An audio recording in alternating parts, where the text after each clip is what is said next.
Olá, pessoal. Nós vamos continuar o nosso conteúdo a partir da página 356, falando sobre a importância das atividades econômicas do Brasil. Então, essa parte aqui ele está falando sobre as atividades, como o próprio nome diz, que dão o certo aumento, ou melhor, dão um crescimento à nossa economia. Pronto, é o que desenvolve, o que faz desenvolver a nossa economia. Quais são essas atividades? O texto aqui fala sobre a agropecuária, fala sobre a indústria, o comércio e prestação de serviço, ou seja, setor primário, setor secundário, setor terciário e quaternário. Qual é o primeiro setor? Agropecuária e extrativismos. Que lembrem do sexto ano, extrativismo animal, vegetal e mineral. Setor secundário, indústria. Setor terciário, comércio. E o quaternário, serviço, né? Prestação de serviços. Então, aqui a gente vai começar a falar exatamente sobre a agropecuária. Como o próprio nome diz, e a figura está mostrando, agro, ou seja, parte de cultivo, né, de produtos da agricultura, a agricultura em si, e pecuária, criação de animais. Não associe só a pecuária a boi, criação bovina, não. Criação de animais é pecuária, seja ovino, caprino. Então, a agricultura no Brasil. O texto aqui fala que a agricultura, no início, era aquela agricultura de subsistência, ou seja, aquela agricultura para tirar o nosso próprio sustento, subsistência, para a nossa própria existência. Não era nada para vender, assim, para gerar um grande lucro. Mas com o tempo, né, com os investimentos, maquinários modernos, a tecnologia fez com que nós pudéssemos exportar esses produtos. E hoje o Brasil é um grande exportador, como o texto aqui cita, o segundo maior produtor de soja em todo o mundo. Então, nós somos carro-chefe nessas oleaginosas, né? Principalmente a soja. E aqui no quadro abaixo, ele mostra os principais gêneros agrícolas, né? Que é, no caso, o café, cana-de-açúcar, laranja, mandioca e soja. Ele vem citando qual é a nossa posição, né? Ou qual a posição do Brasil no mundo, né? Primeiro lugar, nós temos como café, cana-de-açúcar e laranja. Segundo, a soja. Em terceiro, mandioca. Então, claro que além dessas atividades, né? Dessas propriedades, assim, monocultura, só aquela única cultura, por exemplo, só plantação de soja. Além disso, ainda é praticado nas pequenas e médias propriedades aquela agricultura de subsistência para o sustento da família. Não, que isso não acabou, apenas a gente pôde incrementar, pôde melhorar, né? E em relação à pecuária, que ele cita aqui da pecuária, as principais criações, né, do Brasil. O Brasil é o primeiro lugar, né, em criação de bovinos. Pode olhar o quadro abaixo na página 357. É o primeiro de bovino. É o terceiro de suíno, né? O que é bovino? Boi e vaca. Suíno, porcos e porcas. Isso é revisão do sexto ano, tá, gente? Então, quarto lugar, nós estamos com os equinos e as aves. E temos algumas outras posições, né? Ovino, 18º, e caprino, 21º. Lembrando que caprino, né? Bodes e cabras, o Piauí se destaca bem nessas criações. E aqui ele fala que, devido à questão, mais uma vez também, desenvolvimento de técnicas modernas, melhoria na questão da biotecnologia, que é a produção de ração, tanto para a questão da agricultura como para a pecuária, desenvolvimento de vacinas, no caso, para os animais, para o controle de determinadas doenças, isso fez com que nós pudéssemos crescer em alguns rebanhos, tá? Então, é uma das atividades. Na página 359, nós temos aqui o extrativismo. Lembrem que eu falei muito ano passado. Extrativismo vegetal não é a mesma coisa que agricultura, não. Agricultura, o nome já diz, agricultura, eu cultivei, eu estou plantando, eu estou regando e vou colher. Extrativismo vegetal, como vocês podem ver aqui, o extrativismo vegetal, ele mudar aqui a caneta. Ele é exatamente, extrair, aqui extraiu o que já está na natureza que eu nem plantei. Nós temos como exemplo aqui o látex e a extração de açaí. Temos outros? Temos o buriti, na região aqui Maranhão, Piauí, e outras palmeiras, a carnaúba, que é tipicamente assim, na maior parte é piauiense. Então, isso é extrativismo vegetal, eu vou extrair. E nós temos também o animal extrativismo, animal que é a caça, não é caça e pesca. Eu vou pegar do que já existe na natureza, por isso o nome extrativismo. Eu não vou fazer criação de animais. A galinha eu compro, eu vou criar ali em determinado local, vou dar... Aqui não, extrativismo animal, eu vou pegar a caça, o peixe do jeito que está na natureza, tá? Tem criação de peixes? Tem, que é a piscicultura? Tem, mas a gente está falando no geral, as pessoas mais que moram na zona rural, que não têm essa atividade como seu emprego, eles vão, por exemplo, num lago, eles pescam ali, pegam do jeito, eles não cultivaram aquilo ali, eles não fizeram um criatório de peixe, eles apenas vão e pegam o que eles estão precisando. Existem os dois lados. E temos também o extrativismo mineral, né, que é a extração, por exemplo, de ouro, extração de carvão, como eu sempre cito para vocês, que o estado de Minas Gerais se destaca pelo próprio nome, isso desde os ciclos econômicos que a gente viu na aula passada. Os ciclos econômicos, eles deram início à formação do território brasileiro, mas eles permaneceram, só apenas está em setores mais organizados, tá ok?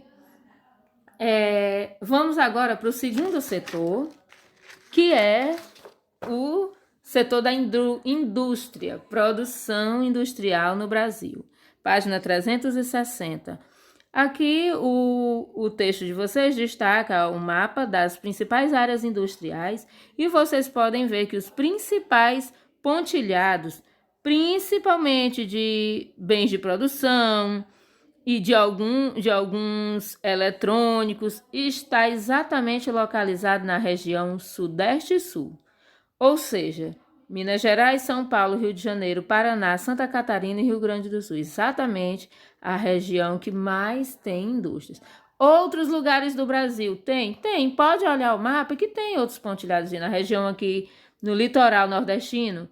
Natal, João Pessoa, Recife, Maceió, tem sim. No Piauí, tem alguma indústriazinha se destacando aqui em Teresina, nas proximidades pelo menos? Tem, mas é bem menos do que a região sul do Brasil, sudeste e sul do Brasil. E o que o texto aqui destaca? Sobre a questão dos parques industriais. Não só as indústrias de alta tecnologia, mas como outros menores, indústria de calçado, confecção de alimentos, inclusive Piauí com a questão da cajuína, né? Produção, tudo do caju é uma indústria. Produção pequena em relação a outros, sim, mas é a indústria alimentícia. E aqui essa imagem que eu trouxe para vocês é exatamente bem recente sobre a produção de medicamentos, vacinas. Isso também é um tipo de indústria, né? Da biotecnologia. Temos aqui o terceiro e quarto setor. Eu coloquei essa imagem, uma imagem do centro de Teresina, porque se vocês observarem aqui, Vem que vocês estão vendo a loja Losango, que é uma financeira. Pronto, pois o centro aqui, ele representa exatamente o comércio, que é o terceiro setor, e os serviços, que são os bancos e outras prestações de serviço. Aqui eu coloquei essa porque eu achei mais interessante para fazer relembrar, né, um período que a gente nem está vivendo, de compras e tudo. Então, o setor comércio e prestação de serviços no Brasil é o setor, é o setor que mais movimenta a economia. No geral, é sim. Se vocês olharem, só um minuto. Se vocês olharem aqui, se vocês olharem, gente, eu tô gravando do celular por isso, vem chegando mensagem, enfim.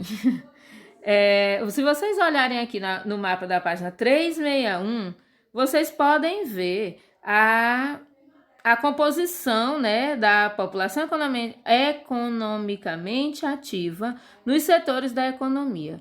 Você vê que o setor terciário é o principal, ou seja, é o que gera mais economia. Então, e prestação de serviço, vocês podem ver aqui na fotografia do livro, uma equipe médica operando um paciente. É uma prestação de serviço. Então, lembrando, é revisão do 6º ano. Comércio, vocês sabem o que é. Serviço é tudo aquilo que não é comércio. Serviços bancários, serviços de saúde, educação. Apesar de que a educação, sim, é pagando, mas é um serviço que é considerado prestação de serviços.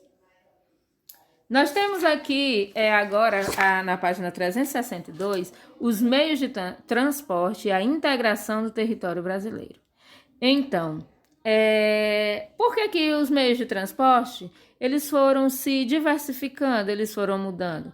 Antes de 1950, o texto de vocês fala que a maioria das vias de transporte eram as ferrovias, eram os trens cargueiros.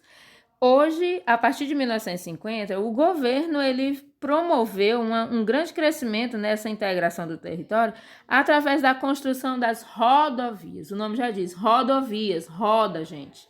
Rodovias, caminhões.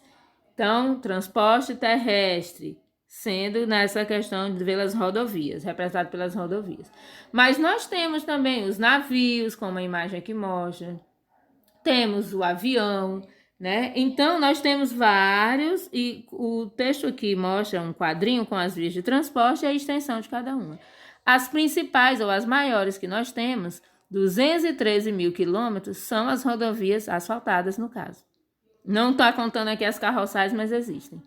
Temos também as ferrovias, as hidrovias e os trechos navegáveis, e as aerovias, que não contou aqui, né? Porque é aerovia, né? Então, mas a gente considera aqui. Aí ele depois, na página 363, mostra as condições dessas rodovias. Quantas nós temos em boas condições, em condições ótimas? Nós só temos apenas 8,9%. Na maior parte, que está marcado de vermelho, atentem, página 363, no quadro onde diz Brasil, condições das rodovias. As rodovias, a maior parte está na situação chamada regular e bom. E nós temos, claro, né, uma pequena parcela considerada ruim, que são aquelas estradas carroçais, que querendo ou não, infelizmente, ainda tem rodovias, mas ultimamente algumas têm sido reconstruídas ou asfaltadas, mas nós temos ainda assim algumas rodovias como estradas carroçais, né? Então, e aqui o texto diz que é de responsabilidade do governo construir e manter, né? Porque tem que conservar, não é só construir uma vez e nunca mais eu vou mexer.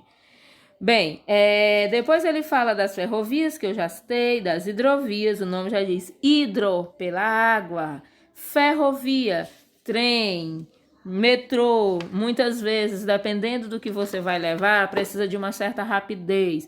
Por exemplo, transporte de órgãos, né, para fazer transplante. Não tem como vir por uma rodovia, por um caminhão, vai vir por uma aerovia, por avião. Então, dependendo do produto, dependendo do que aquele setor da economia está precisando, usa-se o transporte correspondente, o que mais se adequa para levar aquele material. Na página 364, mostra as hidrovias, portos e aeroportos. Tem um mapazinho com legenda mostrando tudo. O que nós temos aqui em Teresina? Nós temos Piauí, no caso, né? Nós temos um trecho navegável entre aspas, que é o Rio Parnaíba, que na verdade, se vocês não sabem, um dia sim, o Rio Parnaíba foi navegável, assim, claro, não grandes cargas, grandes navios, não, mas ele foi. Ele ainda em alguns trechos pequenos, de uma cidade para outra. Por exemplo, de Timon para Teresina, ainda tem aquelas pequenas lanchas, as pessoas vão para o centro de Teresina, quem mora aqui no centro de Timon, atravessa sim para Teresina. É aquela dificuldade, são lanchazinhas que às vezes nem estão em boas condições, pequenos barcos, mas ainda acontece. É navegável em alguns trechos, mas não é mais como era antigamente, tá? E nós temos também um aeroporto, minha gente, que é só aquele aeroporto de praticamente nem de conexão dá para fazer apenas uma escala de poucos minutos. Não temos essas condições. Então, essa é a situação do Piauí. Mas se você olhar outros estados, eles têm um aeroporto, um porto. Nós não temos nenhum porto. O nosso ainda está em fase de construção até hoje, o Porto das Antigo, né? Que era para começou a ser chamado de Porto das Barcas antigamente, mas hoje passou mudou o local, né? A localização do porto, ele nunca foi terminado e enfim, nem vamos falar sobre isso. Então aqui a gente encerra, né, o nosso conteúdo. Temos aqui a nossa atividade, apenas 3 perguntas, porque eu quero que vocês leiam mais o texto e me tragam dúvidas. Se vocês não tiverem dúvidas, eu vou entender o quê? Todo mundo tá sabendo de tudo, né? Então, qualquer dúvida que vocês tiverem, por favor, me procurem, ok? Muito obrigada por estarem fazendo as atividades. Assim, eu até sei da dificuldade de cada um, mas assim, nós não estamos de férias, estamos em quarentena.